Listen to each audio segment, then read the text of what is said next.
listen, I can do so much more than I'm doing. And I would hear, be still. Know that I am God. That's right. But I'm like, I'm a warrior. I can't be still. I have to move. I have to get things done. If something needs to be done, I'm not a talker, I'm a doer. That's it. And he say, be still. Yeah. Know that I am God. And I said, I don't know what's going on here, but I'm not being the best that I can be. And he said, be still. And know that I need to stop trying to do it man's way and let God do it his way. All right. Art of Leadership put me in the game, coach. This book was written from my experience and from my heart. But what I wrote it from was not only from a military standpoint, but from a businessman standpoint. Because what I realized, there's a difference between a leader and a boss. Do things to be successful. Bosses are selfish. They make themselves successful. Leaders do things to be significant. Leaders are selfless.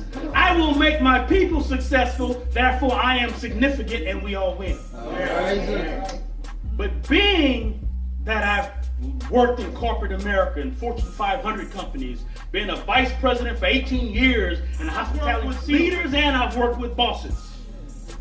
And three things that I've learned, whether I was overseas, whether I was working as an engineer, whether I was working as an executive, or whether I was working as a student, there are three things necessary in order for us to have successful outcomes. Those three things are respect of people, being able to engage the culture, because it ain't where you're from, it's where you at. And thirdly, leadership.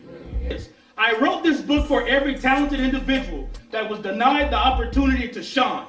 I wrote this book to enable the next generation of leaders to be inclined to get it right and lead by example. We have to lead by example. In the Marine Corps, in Latin, we call that ductus exemplar, which means leadership by example.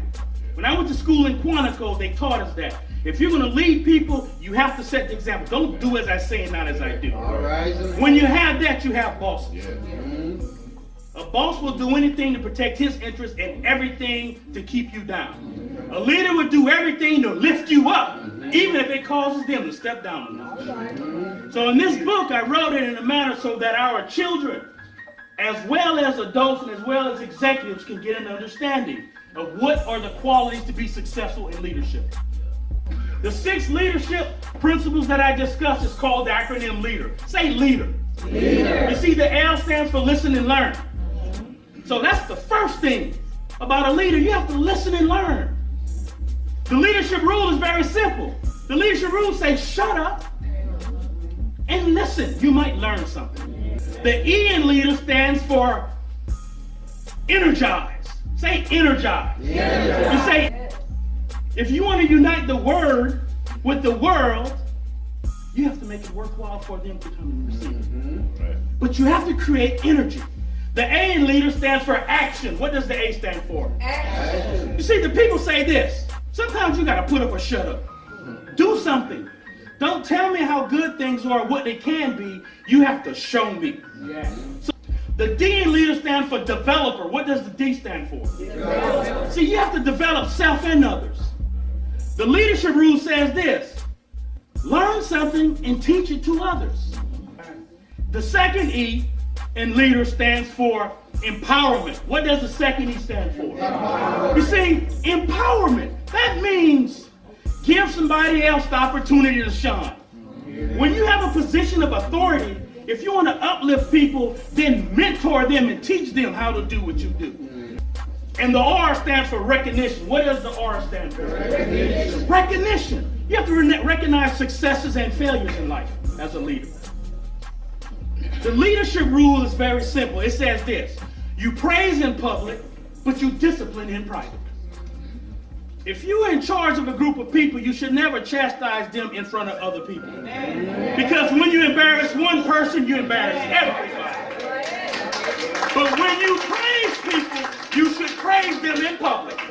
Because when you uplift one person and another person sees it, you uplift everybody.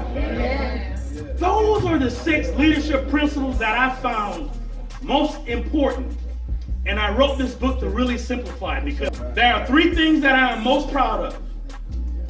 They are being a husband, being a father, and being a Marine. But all 3 of those things were possible through God. Felt good and take God out. What you left with? You left with 0. So it's not only about what you do, it's how you do it. It's not about what you say, it's how you say it. It ain't what how you live, it's how you live it. So what that is, we have to put in good works. We have to put in good works. We have to put in good works.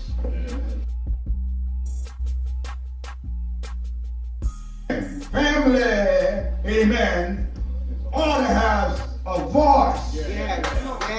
Somebody in the family. Yes. Come on. And they ought to learn to recognize when that voice of our work, the demonstration of our leadership. You got to get down to clean as he walks. Clothed in a long white garment. Do you know him? Yeah.